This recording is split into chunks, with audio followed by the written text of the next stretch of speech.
សម្រាប់ជូនដល់ប្រជាជាតិហើយនិងប្រជាពលរដ្ឋទាំងក្នុងនិងក្រៅប្រទេសបាទនេះចង់ប្រាប់ទៅសនតារាហើយចំពោះបងប្អូនចូលរួមធ្វើបាតកម្ម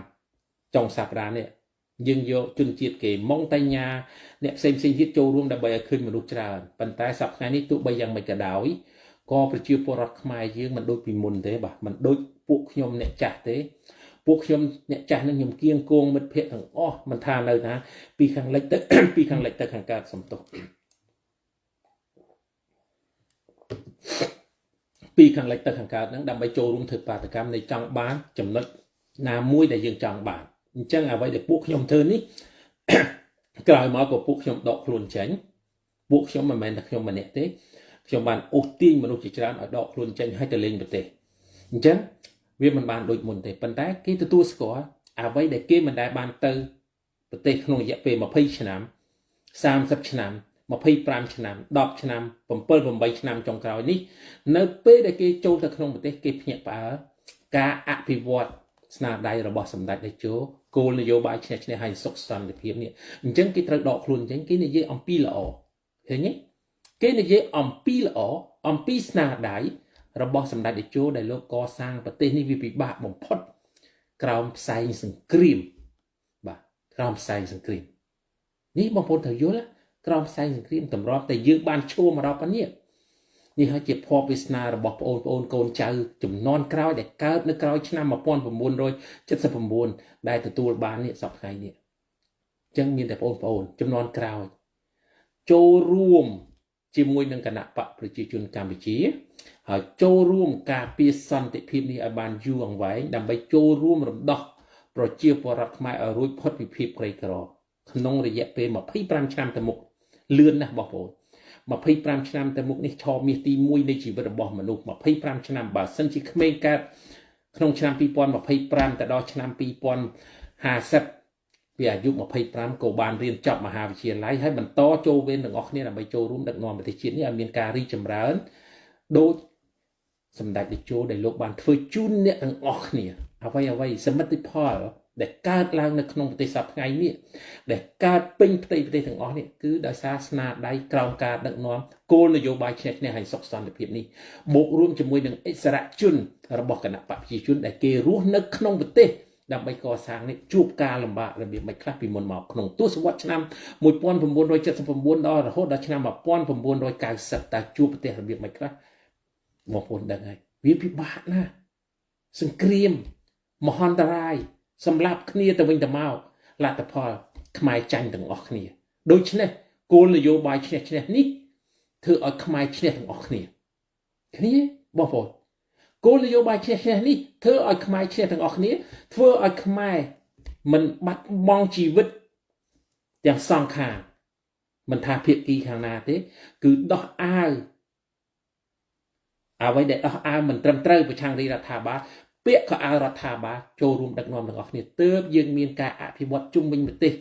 ដែលរាជរដ្ឋាភិបាលលោកខិតខំធ្វើកវ៉ាត់ប្រទេសម្ដងម៉ោងនេះបានសឹងតែ 80% ហើយកវ៉ាត់ប្រទេសទាំងអស់ហ្នឹងជាចរន្តសេដ្ឋកិច្ចជាតិដើម្បីទំនាក់ទំនងពីតំបន់ស្ងាត់ជ្រងំคล้ายជាតំបន់អ៊ូអនេះហើយគេហៅថានយោបាយឈ្នះឈ្នះបាទនេះហើយនយោបាយរាជរដ្ឋាភិបាលលោកខិតខំណាស់អំពីវិស័យទេសចរផងតាក់មួយគ្រប់សពបែបយ៉ាងទាំងអស់តែបងប្អូនមានមើលឃើញទេឬមួយក៏បងប្អូនជាអ្នកស្នេហាជាតិលើបបេមាត់ឬមួយក៏ជាអ្នកស្នេហាជាតិនៅលើបណ្ដាញសង្គមដែលអ្វីដែលអត់បានធ្វើគេធ្វើបានឲ្យយើងឃើញសប្តាហ៍នេះភ្ញាក់រលឹកឡើងបងប្អូនស្រឡាញ់ប្រទេសជាតិយើងទាំងអស់គ្នាពិភពលោកគេទៅសើប្រទេសកម្ពុជាក្រោមការដឹកនាំរបស់សម្ដេចតេជោអំពីគោលនយោបាយឈ្នះឈ្នះសុខសន្តិភាពនេះជារូបមន្តមួយដែលមិនអាចបំភ្លេចបានគឺចង់ឲ្យខ្មែរឈ្នះទាំងអស់គ្នាអ្វីដែលខ្មែរធ្វើបានព្រោះតែខ្មែរធ្វើបាននឹងហើយទើបខ្មែរឈ្នះទាំងអស់គ្នានេះជាកត្តាសំខាន់សម្រាប់ជាតិហើយនិងប្រទេសជាតិរបស់យើងទៅថ្ងៃអនាគតបើសិនជាបងប្អូននៅតែដើរតាម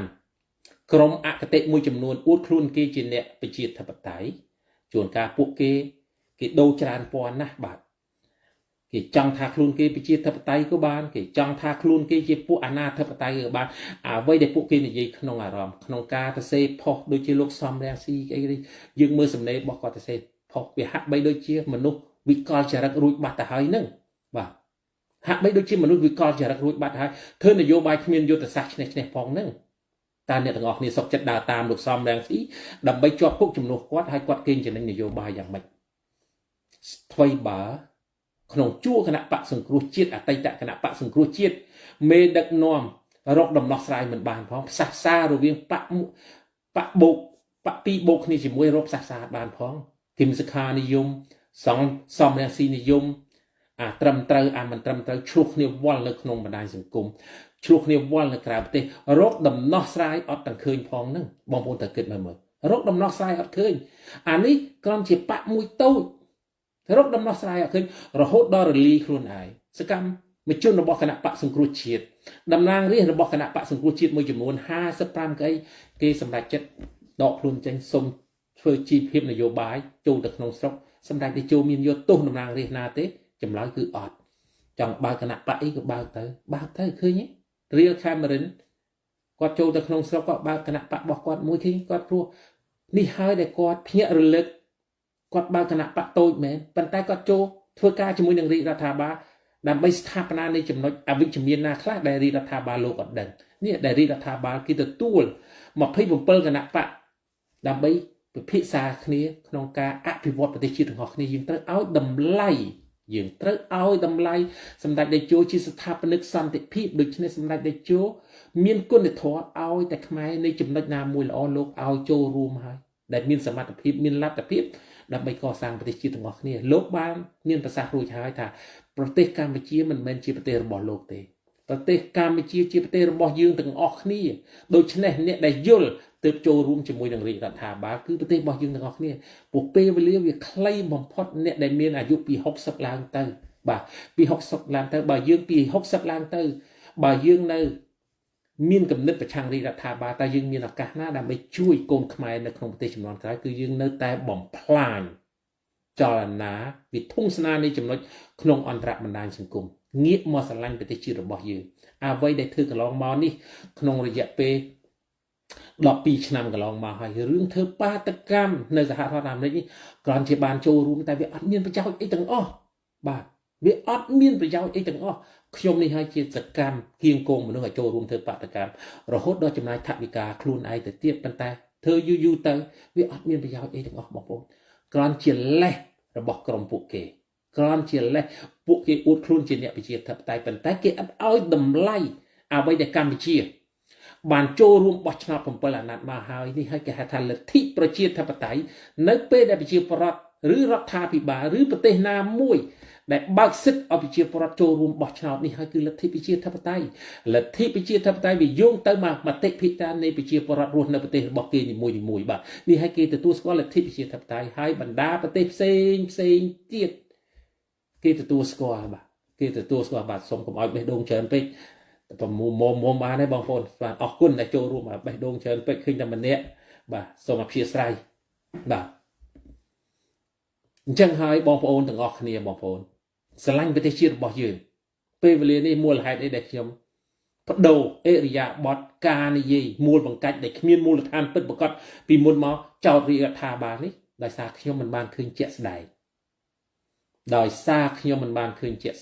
នៅពេលដែលខ្ញុំបានឃើញជាក់ស្ដែងខ្ញុំទាញផលប្រយោជន៍រួមនេះហើយដើម្បីអីដើម្បីសន្តិភាពដ៏យូរអង្វែងបាទហើយមិនមែនតែខ្ញុំទេអ្នកលេងក្នុងបណ្ដាញសង្គមមួយចំនួនដែលគេបដូរអិរិយាបថគេទាញផលប្រយោជន៍រួមគឺដើម្បីកុលបុត្រកុលធីតាខ្មែរចំនួនក្រោយនេះដែលគេអ្នកមុនជាពិសេសគណៈបព្វជិជនដែលគេរំដោះឲ្យរួចផុតពីវាលតិឃាតហើយគេកសាងប្រទេសឲ្យមានការអភិវឌ្ឍនេះហើយដែលគេស្វែងយល់នៅពេលដែលគេស្វែងយល់គេទាញផលប្រយោជន៍រួមទុកឱកាសឲ្យរដ្ឋាភិបាលដឹកនាំទៅមុខដើម្បីរំដោះឲ្យរួចផុតពី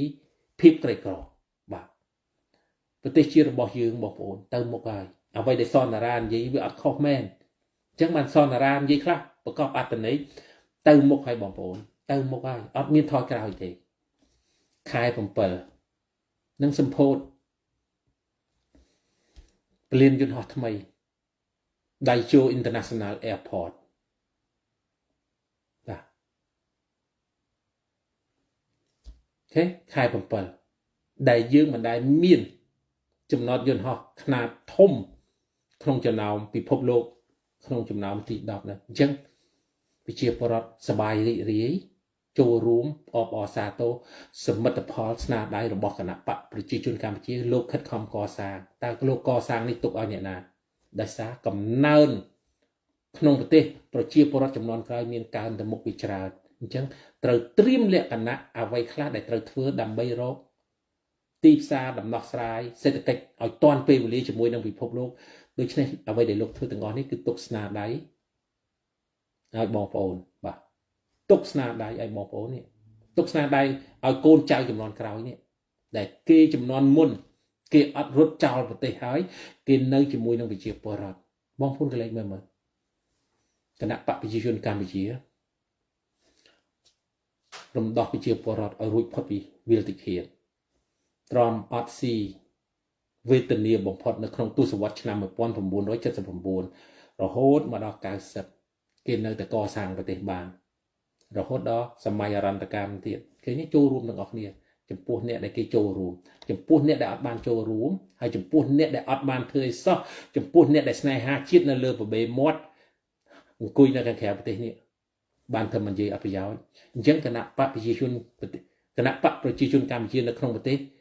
ការកសាងប្រទេសជាតិមានការអភិវឌ្ឍមិនមែនស្ថិតនៅលើប្របេមាត់អ្នកឯងអង្គុយនិយាយនេះទេបើគេស្ថិតនៅលើការរិះគន់ប្របេមាត់របស់ពួកអ្នកឯងនៅក្រៅប្រទេសជាតិគេមិនដែលកសាងអភិវឌ្ឍមកដល់សប្តាហ៍ថ្ងៃនេះទេបាទត្រូវយល់អញ្ចឹងជីវិតរបស់គេមិនមែនរស់នៅក្រោមប្របេមាត់អ្នកឯងនិយាយទេគេរួមគ្នាធ្វើនៅក្នុងប្រទេសបូករួមជាមួយនឹងប្រជាពលរដ្ឋជាលក្ខណៈជនភៀសខ្លួនដែលលោកមករស់នៅក្រៅប្រទេសនេះហើយ